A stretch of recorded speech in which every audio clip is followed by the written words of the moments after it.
Las opiniones expresadas en este podcast son del invitado y no reflejan necesariamente la postura de Seguros Bolívar. Y si quieres saber más sobre cómo optimizar la logística de su empresa y protegerla con las mejores soluciones, visita nuestra página para descubrir más. Y además una métrica que a mí me sorprende, que es que 7 de cada 10 conductores que se contratan no duran más de 90 días en las empresas. En México mueren 44 personas al día. En Colombia, si no mal recuerdo, son 36 personas al día que mueren por accidentes de tránsito. En México hicimos un estudio donde nos dice que la principal causa de la rotación de los conductores es el maltrato. Por ahí hay una escasez brutal de conductores en Estados Unidos y en Latinoamérica. Se espera que para el 2030 haya más de 40% de escasez de conductores capacitados en el transporte y logística.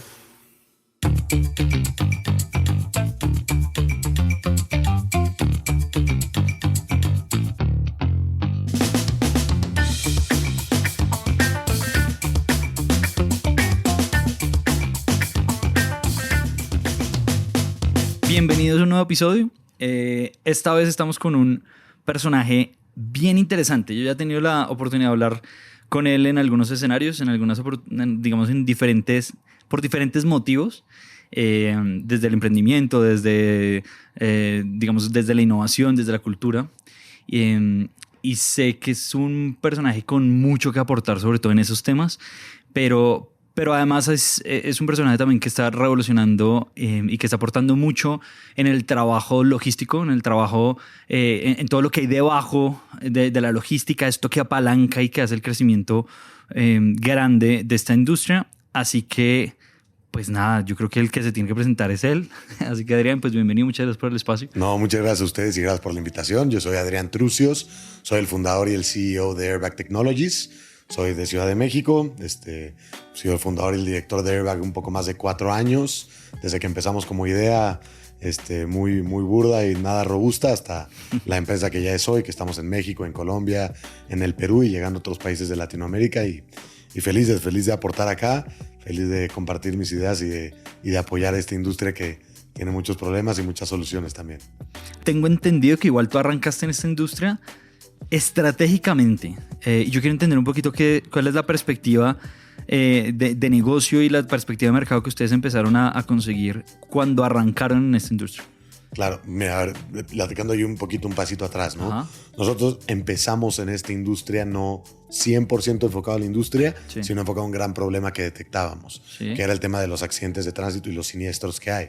Empezamos a ver no solo el problema social, que es las muertes por accidentes de tránsito, lesiones, etcétera, sino también que a la industria, ahora sí, del transporte, le causa pérdidas de millones y millones de dólares el accidente como tal. Y lamentablemente, haciendo como doble clic a este problema, nosotros veíamos que más del 93% de los accidentes son ocasionados por el factor humano, principalmente por el uso del celular, que está entre un 60 y un 70%. Yo siempre digo que es el asesino silencioso, porque cuando hay un siniestro, el conductor nunca va a admitir que estaba usando el teléfono, pero está comprobado que es el principal distractor. De hecho, usar el teléfono aumenta 4 veces más tu riesgo detrás del volante. Luego, los malos hábitos de manejo, como siempre, aceleraciones bruscas, frenadas, excesos de velocidad, algunas malas prácticas y por supuesto el tema de la fatiga también detrás del volante para la industria del transporte es muy fuerte porque viene desde un generador de la carga, viene desde un transportador, etcétera, que causa estos accidentes. Entonces, más o menos viendo todo esto y viendo el real factor social y el factor de dinero que le causaba a la industria del transporte, fue como nos decidimos enfocar a eso y a lo que hoy nos enfocamos, que es al factor humano, ¿no? Ahorita seguramente abordamos en un poco más qué hay en el mercado, pero el problema general fue el que nos trajo acá y el empezar a platicar mucho más a fondo de este problema fue lo que nos tiene hoy por hoy atacando a la industria desde este punto de vista humano, ¿no? Yo recuerdo haberte escuchado una cifra así como que era la 7ª causa de mortalidad, etcétera.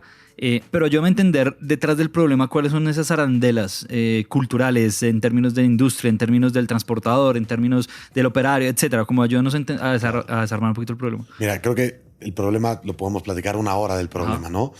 Nosotros lo hemos resumido y enfocado como en 3 verticales principales que tiene la industria del transporte. El primero es en tema de accidentes, ¿no? Cifras, es la 7ª causa de muerte en el mundo, principal causa de muerte en jóvenes. En México mueren 44 personas al día. En Colombia, si no mal recuerdo, son 36 personas al día que mueren por accidentes de tránsito. Entonces, es un tema muy puntual, muy fuerte, donde no solo tiene el riesgo el conductor, sino más del 50% de estas lesiones y muertes son terceros.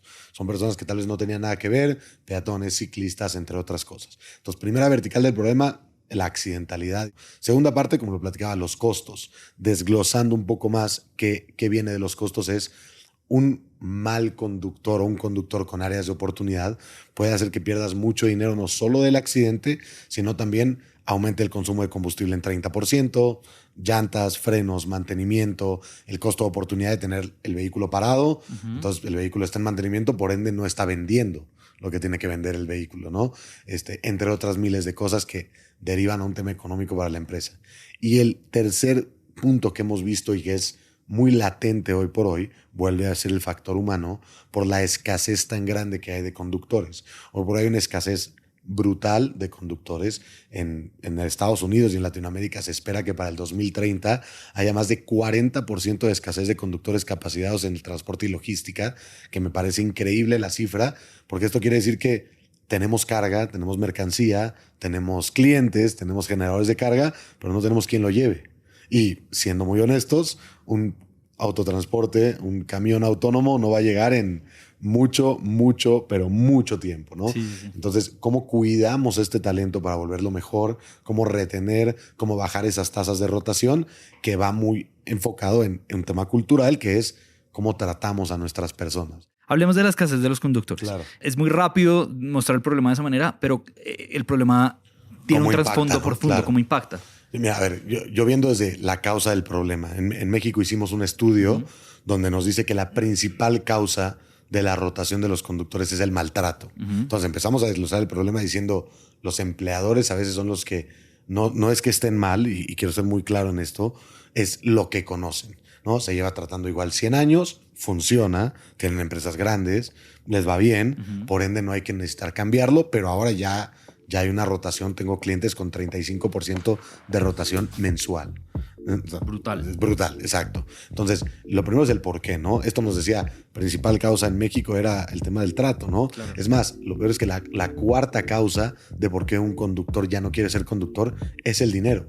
O sea, son posiciones que ganan una buena cantidad de dinero, se les paga bien por el riesgo, el gran trabajo, etcétera, etcétera, pero no es una causa por la que decidan irse de la empresa.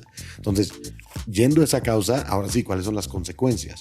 ¿No? Por ejemplo, el aproximado de lo que cuesta que rote un conductor, hablando como a nivel global, pero son $1,500 que rote el conductor, solamente en costos legales, en costos como terceros, ¿no?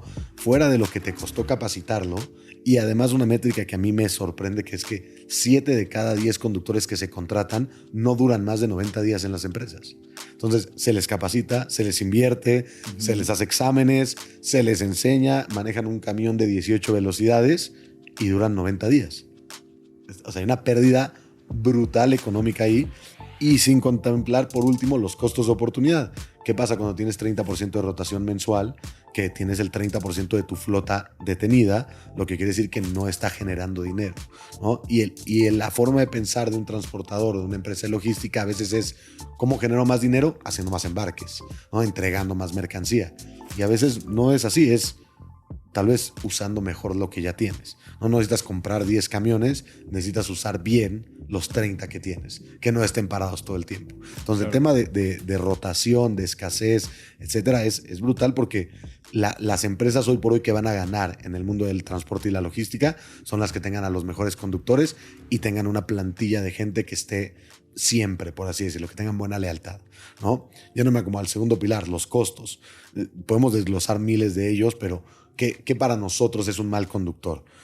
Nosotros en México, y creo que aquí también se usa un poco el término, decimos que no son conductores, son operadores, ¿no? ¿Por qué? Porque no son choferes, no solo conducen, hacen miles de cosas más. Entonces, tienen que conducir, tienen que llegar temprano, tienen que generar una orden de compra, entrega, proof of delivery, no se pueden parar en paradas no autorizadas, tienen que cuidarse de tal vez los malos de las calles. O sea, no son choferes que llevan de un lugar a otro, son operadores, ¿no? Esto hay que dignificarlo lo suficiente como para reconocer cuando alguien tiene áreas de oportunidad o no.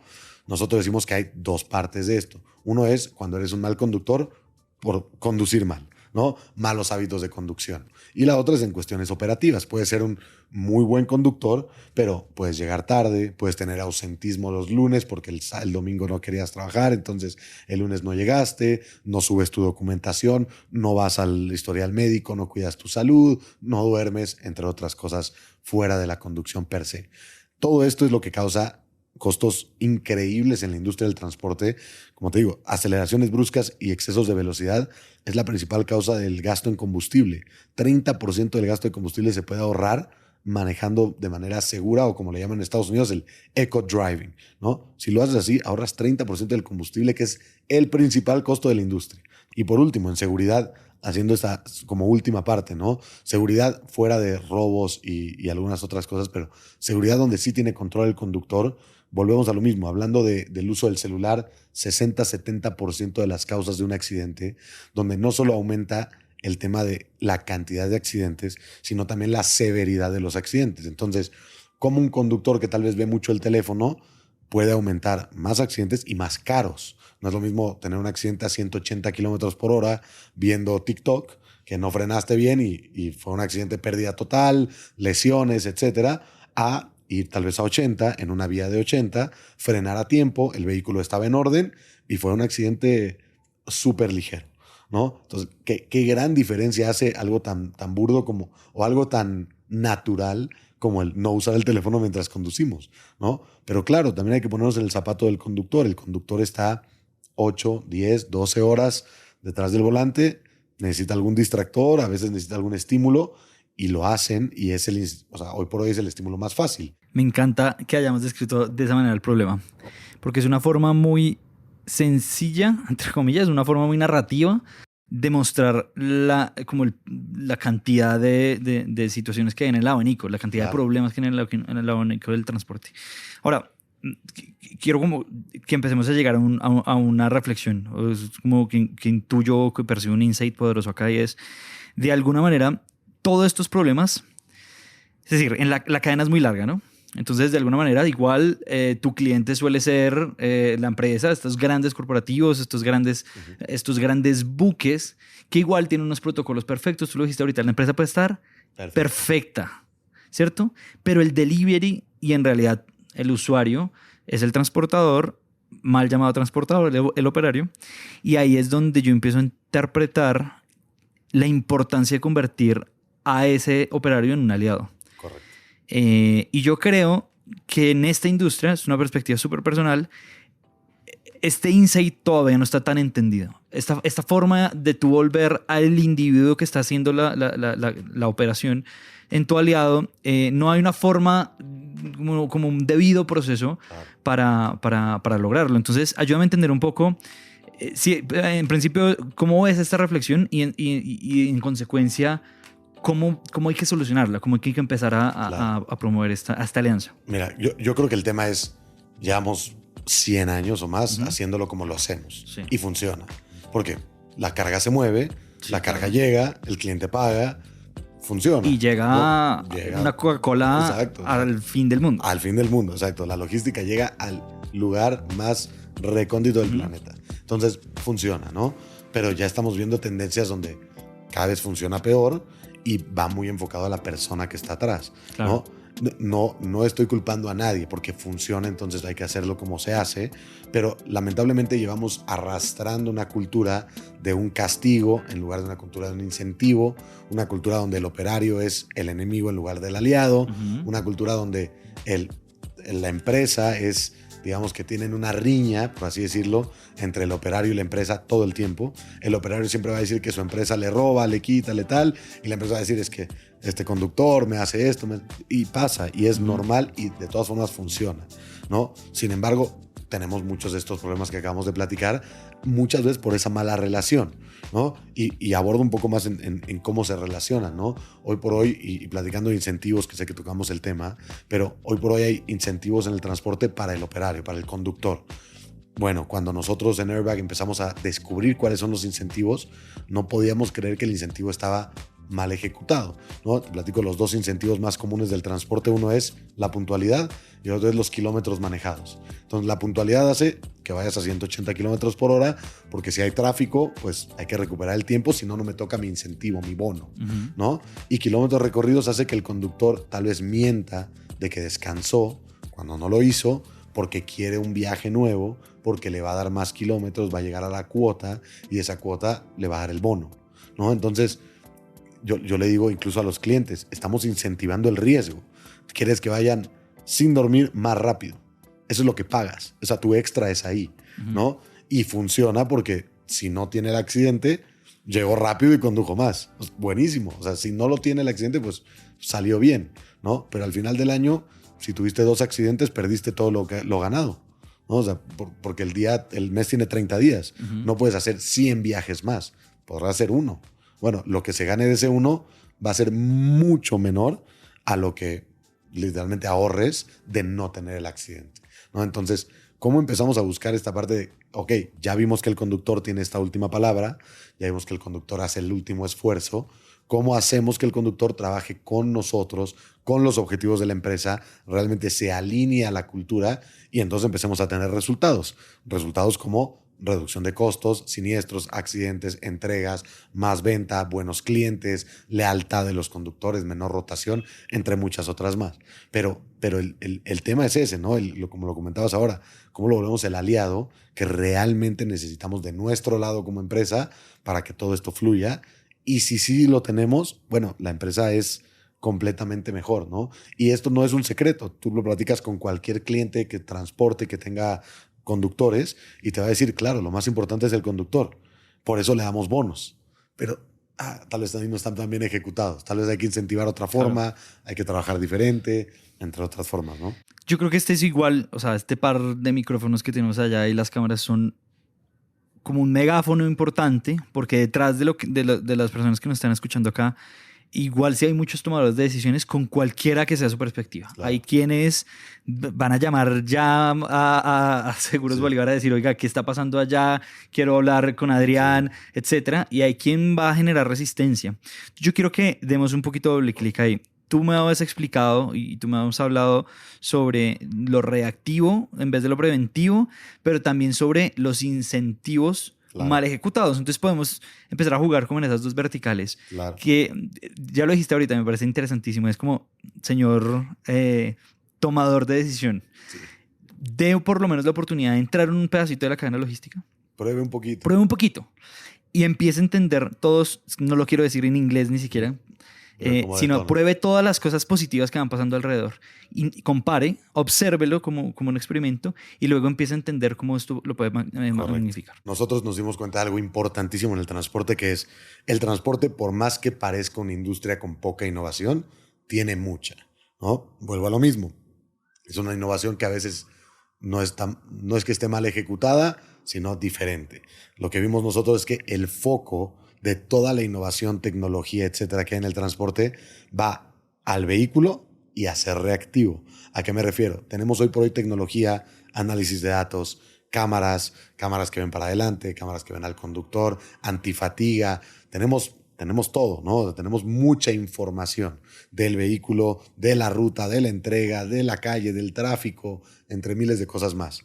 Toda esta información a las empresas les sirve, hay mucha innovación, mucha inteligencia artificial y tal, pero le ha servido para ser reactivo. Tenemos información, tenemos data, tenemos tal. No la dejamos que fluya, hay que tenerla, pero no la usamos hasta que se nos pide, ¿no? Hasta que sea necesario, hasta que llega un policía, hasta que necesitamos hacer un reporte, etc. Entonces, esa reacción pues no ha fomentado mucho el que deje de haber accidentes. Simplemente es, ya sé por qué hay, déjame ver qué hago, pero ya hubo, ¿no? Entonces, claro, no es una práctica que yo reconocería como la ideal, ¿no? Y ahí hago una salvedad que quiero que la expliques tú a mucho más detalle. Esto no se trata de que la administración del riesgo no sea absolutamente relevante, es solamente una mirada diferente. Correcto. Es decir, siempre vamos a tener que estar observando el riesgo de una manera estratégica, de una manera lógica, de una manera etcétera, etcétera, etcétera, pero no necesariamente tiene que ser reactiva, sino... Y yo creo que más que reactiva, creo que hay dos formas de ver el riesgo, ¿no? El riesgo, y por ejemplo, en industria de seguros, el riesgo se ve mucho, vuelvo al mismo, vehículo. Vehículo, la persona en algunas cosas, tipo de operación, tipo de carga, etcétera, viene el riesgo. Excelente, ¿quién lo ve? ¿No? Yo creo que es más de quién ve esta información, ¿no? Porque en una empresa de transporte lo puede ver el director de seguridad, los directores generales, director de tráfico, director de flota, pero yo muy pocas veces veo que lo vea el conductor, ¿no? ¿Quién es el que tiene el riesgo? El conductor. Y no le decimos qué hace bien y qué hace mal. Tenemos la información, pero llegar al conductor es difícil. Y la razón es lógica. El conductor no está en la oficina, está conduciendo. Entonces, ¿cómo le decimos si no está al lado de nosotros, ¿no? Entonces, esa parte del riesgo se vuelve reactiva porque cuando tiene el accidente ya no está conduciendo. Ahora sí lo podemos sentar acá al lado a decirle, esto pasó, esto está bien, esto está mal, pero ya pasó una vez más, ¿no? Entonces, la parte del riesgo preventivo es, o sea, tenemos la data para verlo, pero no tenemos cómo enseñarlo y a quién enseñarlo. Si lo ve el director general, él no está subido en 100 camiones, ¿no? Hay que decírselo al que está en cada camión. Entonces, ahí es una diferencia brutal porque es el que toma la decisión al final de cuentas. Puedes hacer la estrategia que quieras. El que toma la decisión está detrás del volante. Ahorita hablábamos que uno de esos motores, no solamente diferenciación, sino yo también creo que de eficiencia, de incluso como un motor de generar esta alianza y de que en serio empieza a ocurrir esta reciprocidad. Igual es como la transparencia, la capacidad de la trazabilidad. Y yo creo que es un poco lo que estás diciendo. De repente la trazabilidad llega solamente a la oficina, pero la trazabilidad tiene que estar visible para toda la cadena. Todos, claro. Y eso inmediatamente hace que quien tiene el riesgo pueda tomar decisiones preventivas. Correcto. Sí, al final de cuentas la información se ha usado, sea en una hoja de Excel o sea en una big data increíble con inteligencia artificial. El tema es cómo la usamos de manera inteligente para que a todos nos llegue, cómo con eso alineamos los objetivos a los que queremos llegar y todos trabajamos bajo el mismo objetivo, porque si no cada quien trabaja sus cosas y no estamos haciendo nada. Entonces eso hay que saberlo usar y con quién usarlo. Y quería hablar un poquito, lo hablamos, tenemos que hablar muy rápido, de los incentivos, esta forma gamificada, esta forma de jugar casi que con ese aliado que es el operario, porque me parece relevante, me parece una forma muy ejemplificadora de empezar a movilizar un incentivo mucho más enfocado en el bienestar y en la eficiencia. Pues entonces hablemos un poco de eso. Mira, lo que platicamos, ¿no? Los incentivos perversos o mal ejecutados, yo creo que tienen que quedar fuera, ¿no? Otra cosa que tiene que quedar fuera son los incentivos en dinero, ¿no? El dinero, lamentablemente, en las manos de un operario o de quien sea, dura 5 minutos. O sea, a nadie nos dura el dinero. En la tuya y en la mía también. Y en la todos. O sea, por eso, que sea el dinero se esfuma, ¿no? Y nunca es suficiente, es muy adictivo. Entonces, si hoy das tanto, mañana quieres más. Entonces, no es un buen incentivo, ¿no? ¿Qué hacemos nosotros en Airbag sin querer hacerlo comercial? Que hemos visto que funciona, ¿no? Nosotros incentivamos de 3 formas diferentes que creo que son las ideales. La primera es con toda esta teoría de gamification, ¿no? El gamification no lo inventamos nosotros en Airbag. Hay teorías de gamification, hay diferentes modos de trabajo. Nosotros usamos una que les comparto que se llama Octálisis, que es cómo volver un juego entre comillas, adictivo y efectivo, ¿no? Y hay diferentes tipos de estrategias como la influencia social, como el convertir al usuario en un héroe, como el dar medallas, reconocimientos, beneficios, entre otras cosas. Sin embargo, también sabemos que el incentivo gratis no siempre es el que perdura a lo largo de los años, ¿no? Seguimos siendo un mundo, entre comillas, capitalista. Pero en lugar de dar dinero, como lo hacemos nosotros que funciona, tenemos que hacer un programa de beneficios, ¿no? Este programa de beneficios no puede ser regalado, tiene que ser ganado. Entonces, lo que hacemos en Airbag es, mientras mejor conduzcas, mientras más seguro seas, mientras mejor hagas tu trabajo, vas ganando puntos que son acumulables y los puedes cambiar por premios físicos. Entonces, si tú conduces muy bien durante 3 o 4 meses, acumulas cierta cantidad de puntos y lo cambias por una pantalla, una tableta, un celular, unos audífonos, unos lentes de sol, un refrigerador para tu casa, una nevera, o sea, muchas cosas tangibles que son mucho más baratas que el dinero y que causan un impacto mucho más potente. ¿Por qué? Porque cuando nosotros lo hacemos, se lo damos al cliente y el empleador es el que le da este premio al conductor en público muchas veces para tomarle una fotografía, que la suba a Facebook, que diga, fui el conductor del mes y me llevé esta nevera. Entonces, ¿cómo eso se vuelve un valor barato, sumamente efectivo y que llega incluso a su casa para involucrar a su familia? ¿No? Ahora la esposa le va a decir, quiero que manejes bien el próximo mes porque ahora también me falta un tostador, ¿no? Entonces, eso es lo que queremos que pase, que y eso transforma la cultura. Eso transforma la cultura y que no lo demos nosotros, que lo dé la empresa, es lo que hace que realmente cree lealtad un programa de este tipo, ¿no? Hay que crear lealtad. Y por último, yo siempre digo que son las 2 R's de cómo funciona, que es reconocer y recompensar, ¿no? Hablamos ahora de la recompensa, pero también hay que reconocer. Y el reconocimiento bueno se hace en público y el malo se hace en privado. Entonces, como también con la tecnología hacemos fuertes esfuerzos de reconocimiento a los conductores seguros, óptimos, etcétera, que eso también es la mejor recompensa que hay, es que tu jefe te dé una palmada en la espalda y te diga, muchas gracias, has hecho un excelente trabajo. Si además viene con una pantalla, bueno, qué mejor, ¿no? Y si además eso le ahorró a tu jefe miles y miles de dólares, bueno, todos ganamos una vez más, ¿no? Hay que reconocer también ese valor sentimental de hacerlos parte de la solución y que todo eso vaya incentivado a, si lo hacemos bien desde el de más bajo hasta el de más arriba, todos ganamos, ¿no? Eso sigue como manifestando la idea de que cada parte de la cadena logística siga perfecta. Correcto. Y esto incluso sigue apretando mucho esa relación que igual hace parte de la cadena. Entonces, yo creo que dicho eso, Adrián, de verdad, 1000 gracias por este espacio. Yo creo que esto es de inmenso valor y sobre todo, pues rico que la persona interesada, los equipos y demás, pues pueden seguir acercándose a contenidos como este, a negocios como el tuyo y igual a esta industria que sigue aportando y que sigue creciendo y que sigue observando cada uno de los puntos para que siga creciendo, para que sigan llegando esos productos a todos los lugares del mundo. Totalmente. Mira, la verdad es que yo no me queda más igual que agradecerte.